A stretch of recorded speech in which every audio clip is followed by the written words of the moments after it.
બોટાદના ગઢડામાં પોસ્ટ ઓફિસમાં છેલ્લા 10 દિવસથી ઇન્ટરનેટ કનેક્ટિવિટી બંધ થતાં ગ્રાહકોને ભારે મુશ્કેલીનો સામનો કરવો પડી રહ્યો છે।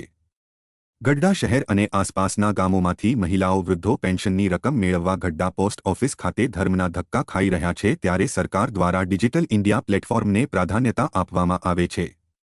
તમામ નાણાકીય લેવડદેવડ ઓનલાઈન કરી નાખવામાં આવી છે, પરંતુ ખાટલે મોટી ખોટ કે ઇન્ટરનેટ કનેક્ટિવિટી જ બંધ હોવાને કારણે જરૂરિયાતમંદ વૃદ્ધ લોકો, વિધવા મહિલાઓને વારંવાર ધક્કા ખાવા પડે છે। પોસ્ટ ઓફિસમાં બોર્ડ મૂકી દેવામાં આવ્યું છે કે કનેક્ટિવિટી બંધ છે।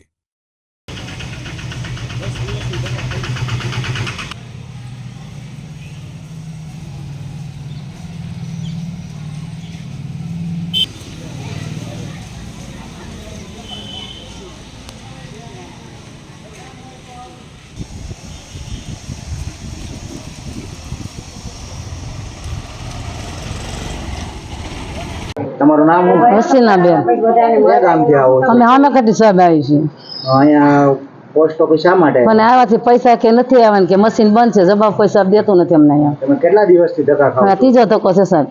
ત્રીજો ધક્કો છે તો તમને કોઈ જવાબ નથી આપતું? ના ના, વિધવા પેન્શન લેવા માટે આવ્યા વિધવા છો? પેન્શન હું એકલી છું, વિધવા છું, ગરીબ માણસ છું, ફકીર છું અમે। હા, તો તમને કોઈ જવાબ નથી આપતું? ના, જ્યારે ના. આવો ત્યારે એ કઈ જવાબ નથી કે પૈસા નથી, મશીન બંધ છે, એમ કે ત્રીજો ધક્કો છે અમારે। હમ. મારું નામ જસુબેન, કયા ગામથી આવો છો? અમે આ ગામનાથી 2 વખત આવી ગયા તો કે ક્યાં તમે આવ્યા છો? મશીન કે બંધ છે, 2 વખત પેલા આવ્યા ને આ ત્રીજી વખત આવી। પોસ્ટ ઓફિસ આવ્યા છો? હા, પોસ્ટ ઓફિસ આવ્યા છે। વિધવા પેન્શન લેવા આવ્યા છો? હા, વિધવા પેન્શન। કેટલા ટાઈમ